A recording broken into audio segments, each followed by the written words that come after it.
Nursing training মানে নার্সের প্রশিক্ষণ এবং এই প্রশিক্ষণ দেওয়ার জন্য বেসরকারি সংস্থাকে এগিয়ে আসার একটা আহ্বান, এবং এই আহ্বান জানার পর বেসরকারি সংস্থাগুলো কি কিভাবে রিয়্যাক্ট করেছে সেটা আপনাদের বলবো, কিন্তু নার্সরা কিন্তু খুব ভালোভাবে বিষয়টি নেয়নি। যেটা জানা যাচ্ছে যে রাজ্যের 16টি হাসপাতালে নার্সিং প্রশিক্ষণের প্রস্তাব বেসরকারি সংস্থাকে। সরকারি হাসপাতালের পরিকাঠামো ব্যবহার করে নার্সিং শিক্ষা প্রতিষ্ঠান তৈরির জন্য বেসরকারি সংস্থাকে এগিয়ে আসতে আহ্বান স্বাস্থ্য দপ্তরের। আমি ইন ডিটেল জানবো আমার সহকর্মী সৌরভ দত্তর কাছ থেকে। সৌরভ, এই সময় এসে দাঁড়িয়ে এই আহ্বান কেন? নার্সরাই বা কীভাবে দেখছেন গোটা, মানে নার্স সংগঠন কীভাবে দেখছে গোটা বিষয়টা?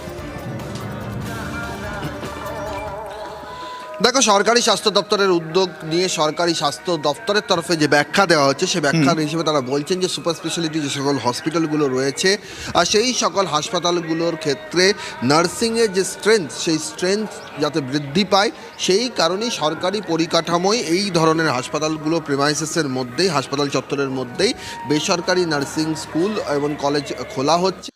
তোমরা শুনলে যে রাজ্যের প্রায় 16টির মতো সরকারি হাসপাতালের পরিকাঠামোকে ব্যবহার করে বেসরকারি নার্সিং কলেজ বা নার্সিং স্কুল তৈরি করার একটা চিন্তা ভাবনা কিন্তু সরকারের চলছে। তো এবারে বিষয়টা হলো, এই যে সরকারি যে হাসপাতালগুলোর যে পরিকাঠামো সেগুলোকে ব্যবহার করে এই যে বেসরকারি নার্সিং কলেজ বা নার্সিং স্কুল প্রতিষ্ঠা করা, সেটা আদতে কি বেসরকারিকরণের দিকে হাঁটা হচ্ছে না? সেক্ষেত্রে অসুবিধাগুলো কি কি হতে পারে? দেখো, মেইনলি তোমাদের আমি বলি, এই ভিডিওটা করার আজকে উদ্দেশ্যই হচ্ছে যে যাতে কোনোভাবেই বেসরকারিকরণের দিকে স্বাস্থ্য দপ্তর না এগোয়, সেটা নিয়ে কিন্তু বা সেটা নিয়ে প্রতিবাদ করারই মূল উদ্দেশ্য কিন্তু আজকের এই ভিডিও।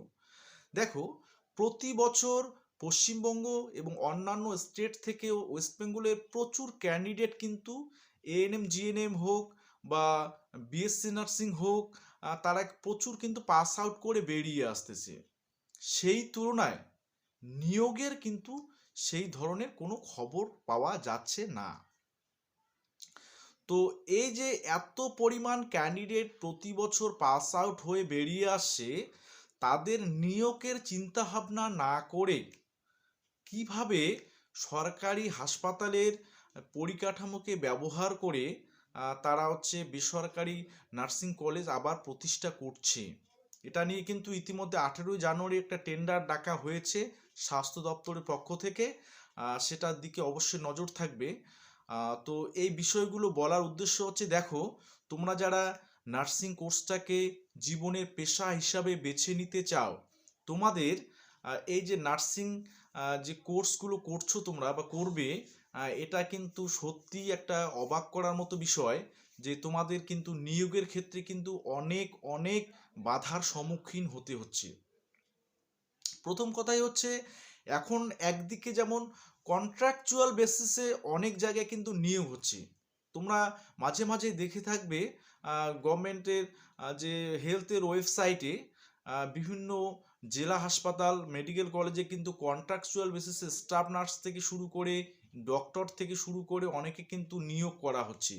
তো একদিকে যেমন কন্ট্রাকচুয়াল বেসিসে নিয়োগ করার প্রবণতাটা বৃদ্ধি পাচ্ছে, ঠিক পাশাপাশি তোমাদের কিন্তু যে স্বাস্থ্য দপ্তর এই যে নার্সিংয়ের যে রিক্রুটমেন্টগুলো বা সরকারি হাসপাতালে পরিকাঠামোগুলোকে বেসরকারিকরণের দিকে এগিয়ে নিয়ে যাচ্ছে, এটা কিন্তু সত্যি একটা অশনি সংকেত।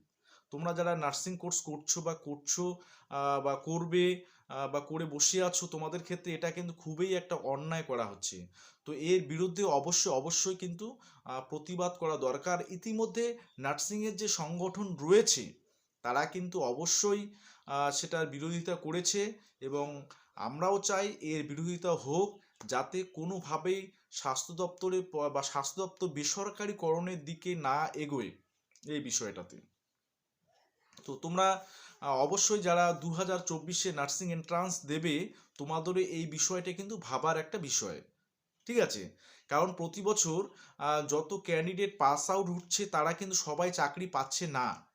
এর ফলে কি হচ্ছে, রিক্রুটমেন্ট যেহেতু কম, রিক্রুটমেন্ট প্রসেসটা যেহেতু একদম কমে যাচ্ছে, কারণ দেখো এবছর কিন্তু 2023-এ গত বছরে 2023-এ কিন্তু রিক্রুটমেন্ট হয়নি।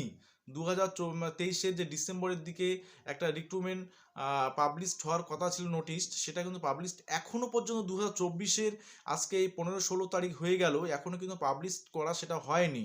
কারণ প্রতি বছর আমরা জানি 5 থেকে 7 হাজারের মতো নার্সিং স্টাফ বা স্টাফ নার্স কিন্তু নিয়োগ করা হয়, কিন্তু এবারের ক্ষেত্রে কিন্তু সেটার একটু ব্যতিক্রম দেখা গেল, এখনও পর্যন্ত সেই নিয়োগের নোটিফিকেশন কিন্তু পাবলিশড হয়নি। তো এই দিকগুলো কিন্তু অবশ্যই তোমাদের বিচার করতে হবে ভবিষ্যতে, যাতে এই যে স্বাস্থ্য পরিকাঠামোগুলো এটা যাতে বেসরকারিকরণ না হয়, সেই দিকে কিন্তু তোমাদের খেয়াল রাখতেই হবে। যদি বেসরকারিকরণের পথে সরকার হাঁটে, তাহলে অবশ্যই তোমাদের প্রতিবাদ করতে হবে। নার্সিং তোমাদের স্টুডেন্ট যারা রয়েছো, যারা তোমরা স্টাফ নার্স থেকে শুরু করে যারা এখনও তোমরা পড়ছো বা পাস আউট করেছো, তোমাদের প্রত্যেককে কিন্তু প্রতিবাদ করা উচিত। আমি এই কারণেই আজকে এই ভিডিওটা তৈরি করছি, কারণ যেহেতু আমাদের নার্সিং রিলেটেড একটা চ্যানেল, নার্সিংয়ের সমস্ত আপডেট তোমাদের এই চ্যানেলের মাধ্যমে দিয়ে থেকে আমি, তাই এই বিষয়টাই কিন্তু আমি সত্যিই কিন্তু দেখে অবাক হয়ে যাচ্ছি। ঠিক আছে, তো যাই হোক, এই বিষয়গুলো একটু তোমাদের খেয়াল রাখতে হবে, যাতে ফিউচারে এইরকম বিষয়গুলো না আসে, অর্থাৎ সরকারি হাসপাতালের অর্থাৎ সরকারি জমিতে বেসরকারি নার্সিং কলেজ বা নার্সিং স্কুল যাতে প্রতিষ্ঠা না হয়, সেই দিকে কিন্তু খেয়াল রাখতে হবে, এর প্রতিবাদ করতেই হবে। ঠিক আছে, তো কার কি তোমাদের মতবাদ যে এই 16টি, প্রায় কিন্তু তোমরা জানলে ভিডিওতে দেখলে প্রায় 16টি যে নার্সিং তোমাদের সরকারি হাসপাতাল, তার মধ্যে দুটো রয়েছে তোমাদের একটা মেডিকেল কলেজ, একটা জেলা হাসপাতাল, আর 14টি রয়েছে তোমাদের সুপার স্পেশালিটি যে হসপিটালগুলো রয়েছে তাদের পরিকাঠামোকে ব্যবহার করা হবে। এটা কিন্তু খুবই একটা খারাপ দিক। ঠিক আছে, যেখানে সরকারি নার্সিং কলেজ থেকে পাস আউট করে অনেকে বসে আছে, অনেকে জব পাচ্ছে না, সেখানে নতুন করে এতগুলো সরকারি আবার সরকারি জমি ব্যবহার করে বা সরকারি পরিকাঠামো ব্যবহার করে নার্সিং কলেজ স্থাপন করার কি প্রয়োজন আছে? কারণ যারা এখন পাস আউট করে আছে বা পাস আউট করবে তাদেরই তো চাকরি দিতে পারছি না। তো এই বিষয়গুলো সত্যি কিন্তু সবাইকে ভাবাচ্ছে। তাই আমি এটাও বলবো যে এর যে ভবিষ্যৎ, এএনএম জিএনএম কোর্স করার বা বিএসসি নার্সিং কোর্স করার পর যে তোমাদের যা ভবিষ্যৎ, সেই ভবিষ্যৎটার দিকে তোমাদের কিন্তু একবার তাকাতেই হবে, এবং তোমাদের অবশ্যই কিন্তু প্রত্যেককে প্রতিবাদ করতে হবে। আমরা অবশ্যই তোমাদের কি কার কি মতবাদ বা কার কি মতামত রয়েছে, অবশ্যই তোমরা কিন্তু কমেন্ট বক্সে কমেন্ট করে জানাবে। ঠিক আছে, তো আজকে মোটামুটি এই পর্যন্ত ছিল তোমাদের ভিডিও। তোমরা অবশ্যই ভালো থাকবে, সুস্থ থাকবে, এবং অবশ্যই অবশ্যই করে ভিডিওটি ভালো লাগলে প্রচুর প্রচুর পরিমাণে শেয়ার করবে।